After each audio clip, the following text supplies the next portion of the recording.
Hola, ¿qué tal? ¿Cómo están? En este capítulo, el capítulo 3, hablamos de la familia, ¿ok? Entonces, además de hablar de la familia, vamos a estudiar más verbos, ¿ok? Más verbos. También los adjetivos posesivos. Vamos a trabajar con la ropa, ¿verdad? En adición a la familia. Okay, bien. And then the outcomes, ¿verdad? The outcomes. Well, after we're done with this chapter, you should be able to describe family members, describe physical descriptions, physical characteristics, describe personality, personality traits and physical condition, and ask, ¿verdad? But also say what people are like, express possession, and talk about clothes and everyday activities. Okay, that's basically for this this chapter.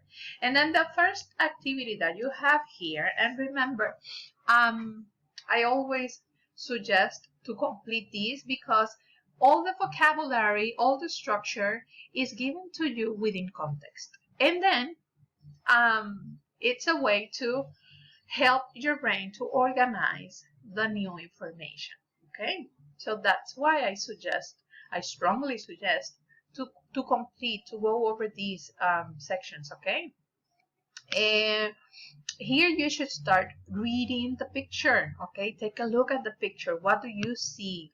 And then take a look at the statements and try to decode. Okay, in this activity you should decide if it's true or false. Okay, and then after that, in this activity we have the audio. So remember, you can come to multimedia here and then click on audio and then select specifically the track number 29. It's important for you to pay attention to the dialogue. Okay, it's going to help you to understand how to use the vocabulary within context, within a structure. Okay, also is going to help you to develop the listening skill and to help you with the pronunciation. Okay, and then here you have some statements where you should decide which one should complete, which word should complete the sentence. Okay, bien, in this section we have more vocabulary within context, more pictures to help you in the process of decoding and seeing samples. Okay, these are very good examples of how to use the structure in Spanish, how to use the vocabulary. Okay, and of course, since it is in context, is making sense. Okay, so a ver, so here you should read the description, take a look at the picture, try to decode, and then go to the exercise, ¿verdad? Complete the sentences. Okay, remember, at the end of the chapter you have the glossary, and there you have all the vocabulary, ¿verdad? In English and in Spanish. Okay, bien. And then you can skip 3.4 because we're going to do one exercise very similar to this one in using voice thread. Okay, the apuntes, I always recommend to read it because that will be the cultural aspect, okay, of the course. In this section, now we're going to expand the vocabulary that you already processed in the hablamos section. So again, take a look at the picture and read. Okay, read, because within context you can get a better sense of what is going on, but you have to like relax, breathe in, breathe out. So then you will be in the best situation to get new vocabulary and understand, okay? Inferir is the word. Bien. And then try to answer those questions if you can. Get familiarized with them. Here you have the family tree and some basic questions that you should know is, for example, ¿tienes hermanos? ¿Tienes hermanas? ¿Cómo se llama tu hermano? ¿Cómo se llama tu hermana? ¿Cómo se llaman? If we're talking about more than one, okay? ¿Cuántos hermanos tienes? ¿Cuántos hermanos tienes? Now I'm not asking you if you have, but how many? ¿Cuántos hermanos tienes? And then you should reply, tengo dos hermanos. Tengo un hermano y una hermana. Okay? And then after this, we can skip this and move on. And in this section, we should review, ¿verdad? The verb ser, which is here. We are recycling yo soy, tú eres, etc. And also the verb tener. Tener, to have. Yo tengo, tú tienes, etc. Okay? Now, use the verb ser to describe a person's characteristics. Ella es inteligente. Ella es amable. Ella es, and then eventually we will see more vocabulary to describe, ¿verdad? A physical aspect of the person, ¿verdad? And use tener to describe physical conditions. Por ejemplo, Nicolás tiene calor. Yo tengo calor. I'm hot. Okay, now in this section, you are going to start seeing some differences between ser and tener. Okay, now the descriptions here. Soy abierto, soy abierta, abierto, abierta, outgoing, ¿verdad? Aburrido, aburrida, boring, amable, antipático, divertido, divertida, fun person, ¿verdad? Hablador, remember, make the connections with things that you already know so you can link them, and it's very easy for you to record in the long-term memory. Okay, inteligente, which you know already. Now, maleducado, think about malo, ¿verdad? Mal, and then educado, educated. So, a rude person. Simpático, simpática, likable, ¿verdad? Nice. Tímido, shy, timid, ¿verdad? Trabajador, hardworking, vago will be the opposite, okay? Sometimes it's nice also to connect opposite things like trabajador, vago, to help you to memorize, okay, in the memorization process. And when we use these over here, we are going to use them with the verb ser. And then we have some expressions which in English, they are used with the verbs to be. But in Spanish, these are idiomatic expressions, and also they are expressing physical conditions. And because they are expressing physical conditions, then we are going to use the verb tener. Okay? Tengo hambre, I'm hungry, ¿verdad? Tengo sed, I'm thirsty. Tengo calor, I'm hot, ¿verdad? Tengo frío, I'm cold. Tengo sueño, I'm sleepy, ¿verdad? Bien. And also, sometimes when we had a characteristic that we do not assume that is like very nice, like for example, vago, ¿verdad?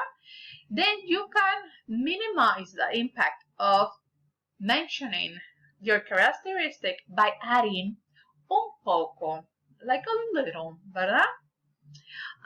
So we can use un poco before the adjective, okay?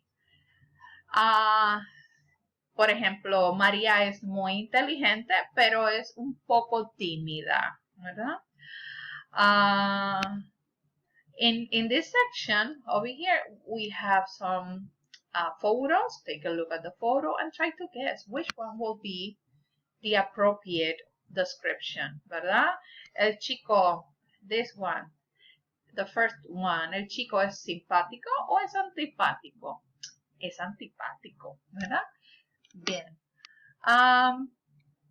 En la página 71, we have an activity that we are going to do via voice thread. So remember, study the adjectives on page 70.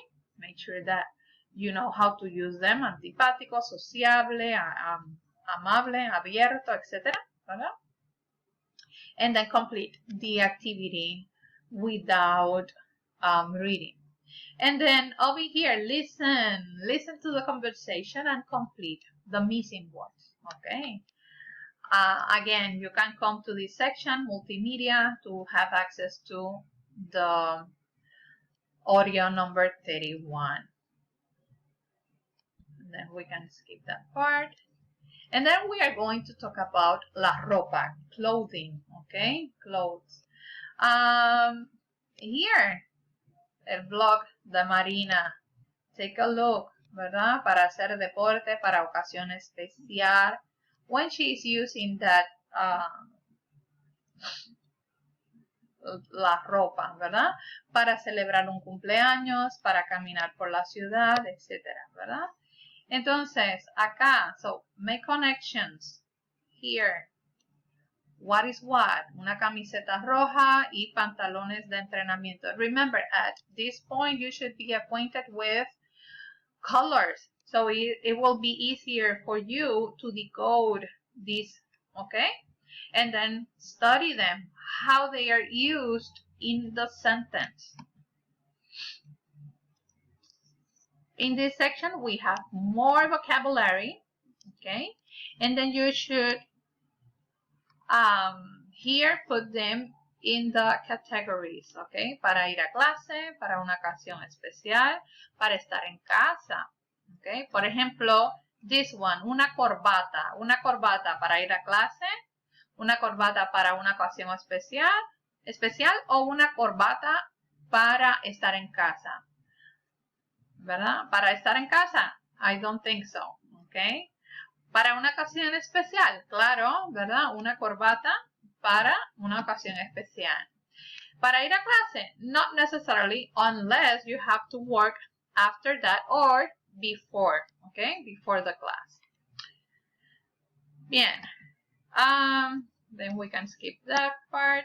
And over here, remember, these are the most important elements of the chapter because they are giving you the tools, okay? Before, they were giving you the tools within context.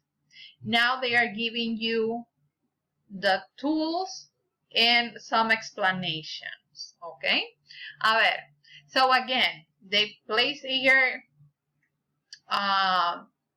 the verb ser and tener so you can review. It's important that you know them, okay? Memorize them. You should know them by heart, okay?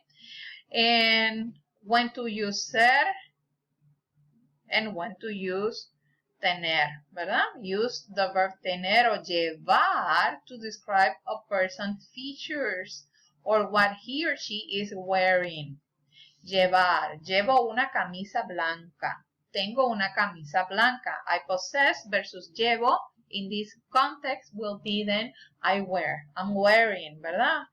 Bien. Llevo, lleva. And then here are some other ways, ¿verdad? Some ways to answer the question, ¿cómo es? ¿Cómo es tu madre? ¿Cómo es tu padre? ¿Cómo es tu hermano? ¿Cómo es tu hermana? Es alto, es bajo, es baja, es alta, ¿verdad? Calvo, delgado, feo. Make sure that you are very acquainted with basic vocabulary from here, okay? The most common ones, okay? pequeño, pequeña, joven, mayor, grande, ¿verdad? And then the colors, los colores de los ojos. Tiene los ojos azules, tiene los ojos verdes. And remember to establish the agreement between the thing that you're describing, okay, and the verb, but also the articles. For example, los ojos azules. So everything is in the plural form, okay? Ella is only one person. Ella, and then my verb is going to be in the singular form. Ella tiene los ojos, because she has two eyes, ¿verdad? Ella tiene los ojos azules. ¿Ok? Bien. Tiene o lleva el pelo. Tiene el pelo castaño, light brown. Tiene el pelo corto, tiene el pelo largo, tiene el pelo liso. Tiene el pelo moreno, tiene el pelo pelirrojo o es pelirroja, ¿verdad? Bien. And then, let's see. Bien. And a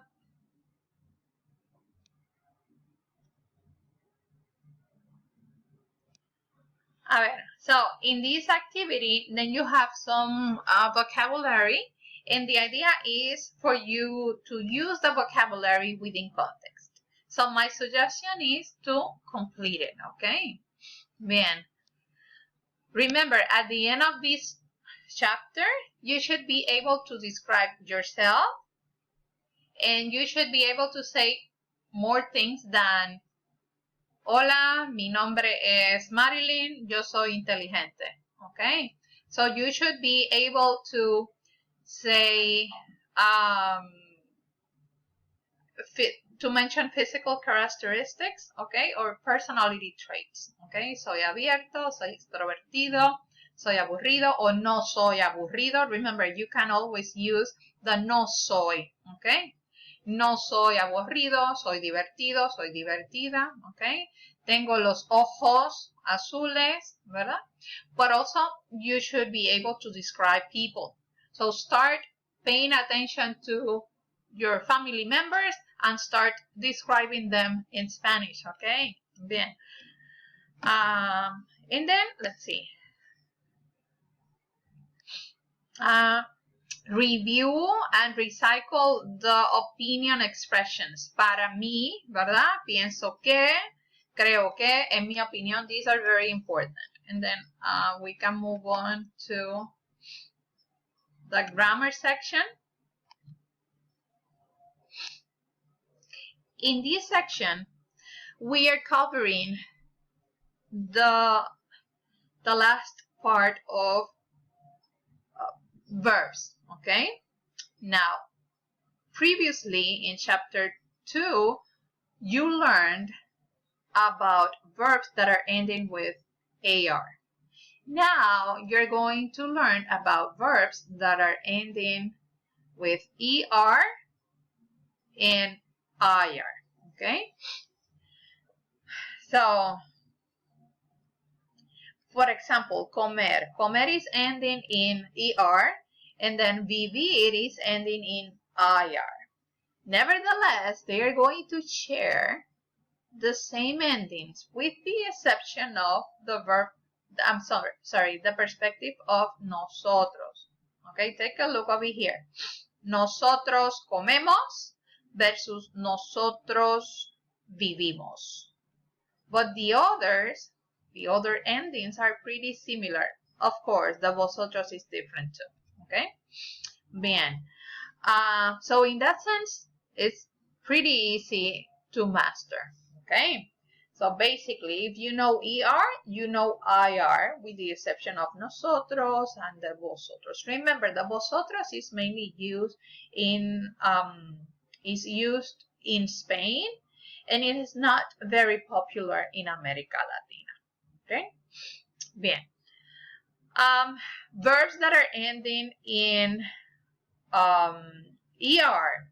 Aprender, beber, creer, leer, responder, and ver. And verbs that are ending in abrir, asistir, discutir, escribir, recibir, y subir. Pay attention, we also have ver. Ver is to see, ¿verdad? Yo veo televisión, yo veo los programas de noticias, the news, ¿verdad? Bien. And then you should work on how to conjugate, okay? I posted a lot of activities via Eleteca. Make sure that you have access to the Eleteca, but also the workbook, okay? So two different components within the same Eleteca, okay? So once you go to the calendar, at the top, you should select all courses, okay, to have access to the Eleteca activities, but also the workbook activities, okay? Bien. In this, well, those are activities that we're going to do via voice thread, so make sure that you know how to conjugate verbs, okay? How to use comer, asistir, ver, leer, and recibir. Remember, the verb in this situation, in the case of comer, for example, is in the basic form, okay? That's called an infinitive, okay? Once you start conjugating the verb, you're limiting the verb, okay, to one perspective. For example, yo como, so that's my perspective. Tú comes, your perspective, okay? I'm changing the perspective. Who is doing the action, okay? So you should keep that always in mind. Who is doing the action? And then I have to make sure that I have the right endings, okay, of that specific verb. Asistir, ver, leer, recibir, okay? And then here, possessive adjective. The good news is that you already worked with the forms of the yo, ¿verdad? Mi libro, mis libros, ¿verdad? And then tú, ¿cómo te llamas, verdad? Tú. And then tu carro, tu libro, tu camisa. If we're talking about another person who is not myself or you, a third person, then we need to use su, okay? Su carro or sus carros, okay? If I'm using the formal approach, then I must use su again, okay? Because that's the possessive adjective for your book, su libro, ¿verdad? The formal approach. And then we have nuestro, nuestra, nuestros, or nuestras. Pay attention. When we talk about something that is something that belongs to us, then I have to say nuestro, okay? Because it's not only myself who is the owner, but I'm in a group and it's a collective, you know, it's something collective, and I'm included in that group. So it will be nuestro, okay? Nuestro, nuestra. Pay attention. If the thing that we possess is feminine and singular, it will be nuestra, like casa. Now, carro is masculine and it's singular, so it has to be nuestro. And then if we change that to plural, then nuestros y nuestras. The same situation with the vuestro, ¿verdad? Vuestro, vuestra, vuestros, vuestras. And then su for ellos, ellas, ¿verdad? Their in this case, car, ¿verdad? Or the you all, your car, ¿verdad? Su carro. Bien. So we are acquainted with mi teléfono, mi opinión, para mí, ¿verdad? Mi opinión, ¿verdad? Mi amigo, mi amiga, mi madre. Now we have to be acquainted with other perspectives. Okay? Bien. And then the last, acá here. So yeah, you should practice. And I will say to pay attention to this one to see how it works within, ¿verdad? Within a context. And the last grammatical aspect is the demonstrative adjective. So it will be por ejemplo, este teléfono, ¿verdad? Este teléfono. I'm going to use because it's something that is extremely close to me. If not, it's not that that is far away. Okay, it's something that I'm holding or is extremely close to me, ¿verdad? Since it's masculine, I'm going to use okay? If the item is feminine, I'm going to use esta. Esta chica es inteligente, okay? And then the plural, estos, estas. And then ese is something that is not close to me. It's a little bit far, just a little bit, okay? Not too far. And pay attention. With these, we are establishing the perspectives. How far that item is from myself, okay? So close. Ese, a little bit, far. And then aquel o aquella is more far, okay? Bien. And with these, we are basically done, okay? We're done with chapter 3, okay? Remember when we talk about our favorite things, we say the thing first, mi comida, and then we add favorito or favorita. In the case of comida, it will be favorita because comida is feminine and is singular. So always keep attention to the agreements, okay? Para mí, la comida china es favorita. Es mi comida favorita.